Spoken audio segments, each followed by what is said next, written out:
and about 4.8 million municipal deficit, and has eliminated 40 city jobs so far this year, announced that they will spend $550,000 in federal stimulus money to construct a skateboard park at a local school.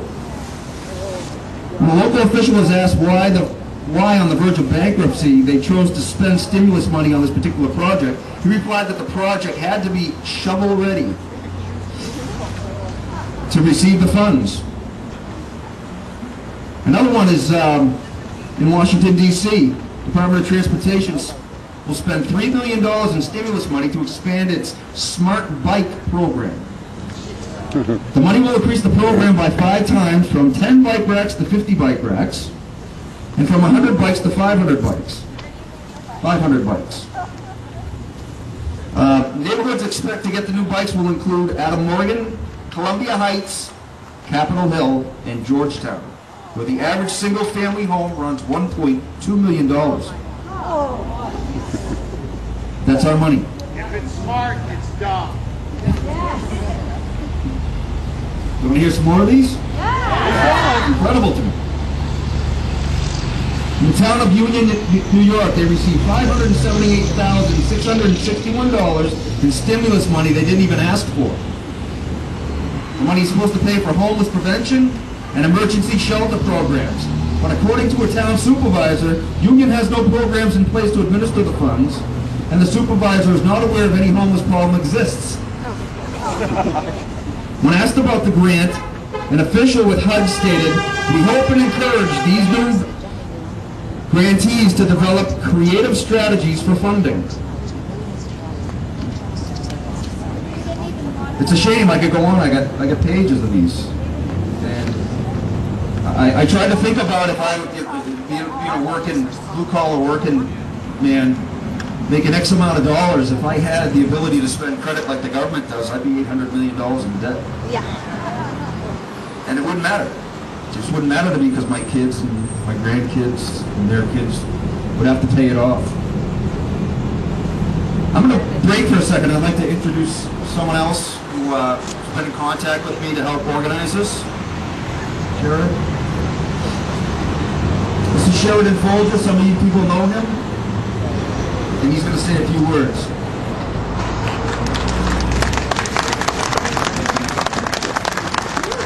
I'm not quite as short as Tom. This is awesome. I'd first like to thank Tom for a very short period of time stepping up and doing this in Dover, where a lot of people didn't think we could pull it off. So thanks, Tom. Thank you, Tom, for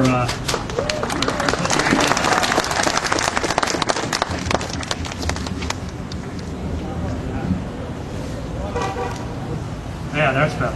And I'd like to thank all of you folks for showing up in the middle of a work day to defend liberty and freedom. This is awesome. I wrote down some remarks here. I didn't have time to memorize these like I normally do, so bear with me as I read from my paper. But basically, I want to put the question forth: why are we really here today? Why is this happening all around the country? 4 weeks ago, there was 300 some odd tea parties scheduled around the country. Since then, that number has risen to 3,000. In 2 weeks, New Hampshire went from having 3 tea parties to 17. Texas has 102. And you're not alone. They tell you you are. They try to manipulate you and scare you, believe you're stupid and alone. You're not alone. Millions and millions of Americans today are doing the same thing you're doing. They're fed up and they've had enough. Yeah. So that's pretty impressive to me. But the real reason we're here, it's certainly not about tea. I'm a whiskey guy myself, so this is definitely not about tea. Our purpose here is and should be to promote a deeper understanding of the history and nature of America's unique constitutional system of government and the power that it gives you, we the people, to hold the government leaders at all levels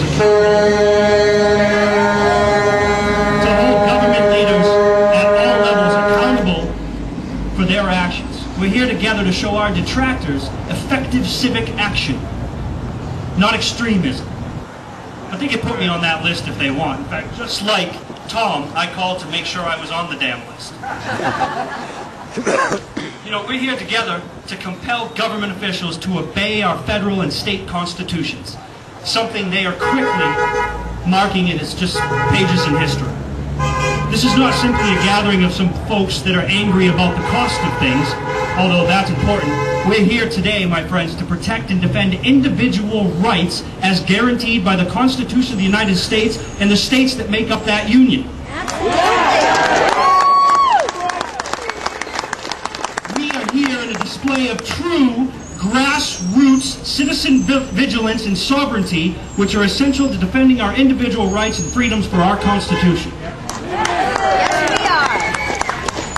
As I said a moment ago, right now in every state, every single state in this country, American people from a broad range of political persuasions, not just conservative, but a broad range of political persuasions, religions, ethnicities, occupations, and attitudes are uniting with a common bond and a common mission, just as we are here today. We all share a deep commitment to preserving our core beliefs, principles, values, and laws upon which this country was founded. And we're here to begin a revolution, not about spending, but about right versus wrong. Right. The current government has completely cast off the rule of laws provided by the Constitution. And in doing so, they've forced us to replace them with a government that will abide by the law. We should force our officials to vote and pass House Bill H.R. 450. This bill would require any and all legislation by either body, the Senate or the House, to be reconciled with the Constitution and any unconstitutional laws to be rescinded. Yes. At this rate, without this measure, soon you'll hear your children reciting a new pledge in school, quite different from the pledge that Tom led us in a moment ago. It may go something like this: I pledge allegiance to the continent and to the commerce for which it stands. Yeah. You know, basically, the insidious growth of the federal government has gone far enough. And that's really why we're all here. These people voted, like Tom mentioned, for a $500 billion tax bill without even reading it. They're spending trillions of borrowed dollars, leaving a debt our great-grandchildren would be paying for the rest of their lives. They consistently give special interest groups billions of dollars in earmarks to help get themselves reelected. They want to take your wealth and redistribute it to others as they see fit. No way. They want to punish you for practicing responsible financial behavior and reward those who do not, including themselves. Yeah. They admit to using the financial hurt of millions as an opportunity to push their political agenda. They actually said this. They run up trillions of dollars of debt and then sell that debt to countries like China, who we all know is not our friend. They want government-controlled health care. They want to control the banks. They want to control private industry, and they want to control your bank accounts. Wasn't expecting to have to turn pages. You know, we need to put an end to the unconstitutional alliances with special interests in this country and big businesses, which are a great detriment to the welfare of our country. We need to put an end to privately governed central banks that exist only to manipulate our monetary system. And the Fed. And the Fed. We need to read legislation before allowing it to pass. My question to everyone is, where the hell are you, America? What's it going to take? We've become exactly what our founding fathers warned us against. We're not the people we have been waiting for. We were the people we were warned of. It's not that complicated. These elitists do their best to label us, as we've seen with this new Department of Homeland Security announcement, dismiss us, manipulate, scare, and control us. They do our best to make us feel alone and stupid. They insist we couldn't possibly understand the Constitution as well as they, or without their assistance. And this couldn't be further from the truth. Look around you. You're not alone here today. Our Constitution is not beyond your understanding.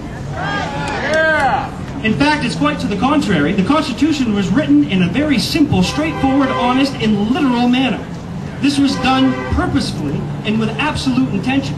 You know, President Lincoln once stated, "Study the Constitution. Let it be preached from the pulpit, proclaimed in legislatures, and enforced in courts of justice."